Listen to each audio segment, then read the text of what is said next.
नमस्कार दोस्तों। अगर आप शेयर मार्केट में इन्वेस्टमेंट करते हैं तो आपके मन में इस समय ये ख्याल ज़रूर आ रहा होगा कि मार्केट इस समय काफ़ी ज़्यादा ओवरवैल्यूड हो चुका है।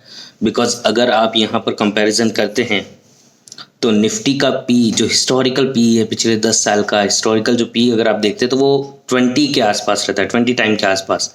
लेकिन इस समय करंटली पी जो है 30 के आसपास ट्रेड कर रहा है, तो डेफिनेटली ये ओवर वैल्यूएशन की एक पहचान है। इसके अलावा अगर आप देखते हैं तो मार्केट कैप टू जीडीपी की अगर आप रेशियो देखते हैं तो वो 79 के आसपास होता है नॉर्मली। इसका जो अगर हिस्टोरिकल आप अगर रेशियो देखते हैं तो वो 79 के आसपास है, जो कि इस समय 105 के आसपास है। तो ये दोनों रेशियोज हमें यही दिखाते हैं कि इस समय मार्केट ओवर वैल्यूड है। और जब भी मार्केट ओवर वैल्यूड होता है तो इन्वेस्टर्स के मन में एक क्वेश्चन ज़रूर आता है कि इस समय क्या किया जाए, हमारा क्या डिसीजन रहना चाहिए। अगर जो नए इन्वेस्टर्स होते हैं, जो इस समय थोड़ा समय ही जिन्हें हुआ है स्टॉक मार्केट में इन्वेस्टमेंट करते हुए, उनके मन में ये ख्याल ज़रूर आता है कि इस समय क्या करना चाहिए, क्या हमें अपनी प्रॉफिट बुकिंग कर देनी चाहिए। तो इसी बात को आज थोड़ा सा हम अपने इस वीडियो में डिस्कस करेंगे कि हमारी इस समय क्या स्ट्रैटेजी रहनी चाहिए। स्पेसिफिकली म्यूचुअल फंड को लेकर के हम बात करने वाले हैं। जो लोग म्यूचुअल फंड में इन्वेस्ट करते हैं उन्हें क्या डिसीजन, उनके क्या डिसीजन होने चाहिए, क्या वो लोग कर सकते हैं इस समय, उन पॉसिबिलिटीज़ को हम डिस्कस करेंगे। दो it is not a direct advice कि आप जा करके वो इम्प्लीमेंट करें, बट हाँ एक थॉट प्रोसेस हम यहाँ पर डिस्कस करने की कोशिश करेंगे। तो यहाँ पर देखिए 3 कैटेगरी में हम बात करते हैं, long term goals, mid term goals और शॉर्ट टर्म गोल्स। मैंने आपको पिछले कई वीडियोस में भी ये चीज़ बताया है कि हमेशा अपने इन्वेस्टमेंट को एक गोल के साथ अटैच कीजिए। तो जिस गोल के साथ अपना म्यूचुअल फंड इन्वेस्टमेंट को आपने अटैच कर रखा है, अगर वो गोल अभी 10 साल 12 साल बाद में आने वाला है, अभी काफ़ी ज़्यादा टाइम है, तो यहाँ पर चिंता की कोई बात ही नहीं है। क्योंकि लॉन्गर होराइजन में अगर बात करते हैं तो मार्केट कभी भी आपको कोई भी नेगेटिव रिस्पॉन्स नहीं देने वाला है। एक अच्छे रिटर्न्स आपको मिलेंगे अगर आपने एक अच्छा म्यूचुअल फंड चूज़ किया हुआ है, तो उसमें कोई चिंता वाली बात नहीं है। 8 साल 10 साल का अगर अभी टाइम पीरियड है उस गोल को अचीव करने में, तब तो आप आराम से अभी यहाँ पर बैठे रह सकते हैं। ना कोई मतलब किसी भी तरीके की छेड़खानी अपने म्यूचुअल फंड इन्वेस्टमेंट या अपनी SIP के साथ करने की कोई ज़रूरत नहीं है। अब यहाँ पर दूसरा पॉइंट बात कर लेते हैं मिड टर्म इन्वेस्टमेंट के, मिड इन्वेस्टमेंट जिनके मतलब कि 5 साल 6 साल में जिनके इन्वेस्टमेंट आने वाले हैं।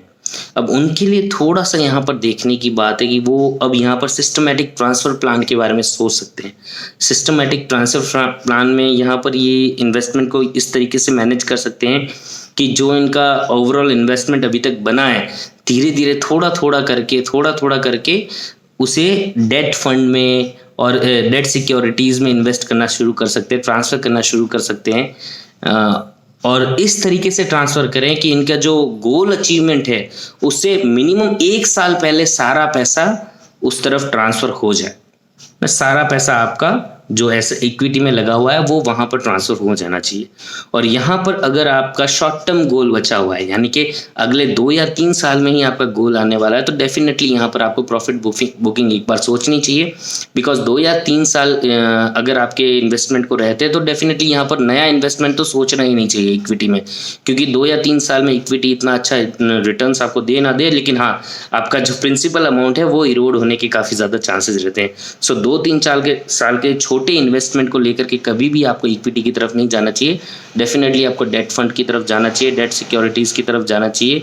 और अगर आप पहले काफ़ी समय से इन्वेस्टेड हैं तो ये आपके लिए प्रॉफिट बुकिंग का एक अच्छा ऑप्शन, अच्छा समय हो सकता है। हाँ, यहाँ से हटा करके आप डायरेक्टली उसे अपने डेट फंड्स में ट्रांसफ़र कर सकते हैं, ताकि वो धीरे धीरे थोड़ा 2-3 साल आपके हैं तो 2-3 साल में और बढ़े। क्योंकि पड़ा तो इंडेक्सेशन के कारण, मतलब कि इन्फ्लेशन के कारण वो पैसे की वैल्यूएशन कम हो जाती है। सो डेफिनेटली उसे अपने जेब में ना रखें, अपने बैंक में ना रखें। डेफिनेटली आप एटलीस्ट FD करवा सकते हैं, नहीं तो आप डेट फंड्स में डाल सकते हैं। सो ये सब चीज़ें आप सोच सकते हैं। सो लॉन्गर होराइजन में चिंता की कोई बात नहीं है। डेफिनेटली मिड टर्म है तो STP यानी कि सिस्टमेटिक ट्रांसफर प्लान की तरफ आप जा सकते हैं। अगर अभी शॉर्ट टर्म बचा हुआ है, 2 या 3 साल ही बचा हुआ है, तो डेफिनेटली प्रॉफिट बुकिंग के बारे में सोचना चाहिए म्यूचुअल फंड इन्वेस्टर्स को।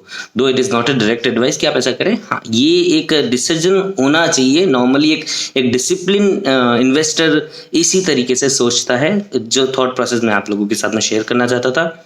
आई होप आपको ये वीडियो अच्छा लगा होगा, कुछ इन्फॉर्मेटिव लगा होगा। अगर आपको ये वीडियो इन्फॉर्मेटिव लगा है तो इस तरह की नई एंड अपडेटेड वीडियोस के लिए, अलग अलग तरह की वीडियोस के लिए हमारे चैनल को सब्सक्राइब करें, वीडियो को लाइक करना ना भूलें, एंड बेल आइकन को जरूर क्लिक करें, जिससे कि आपको आने वाले सारे वीडियोज़ की नोटिफिकेशन समय पर मिल सके। मैं फिर मिलूंगा आपको एक नए वीडियो में एक नए टॉपिक के साथ। तब तक के लिए अपना ध्यान रखें, सुरक्षित रहें। धन्यवाद।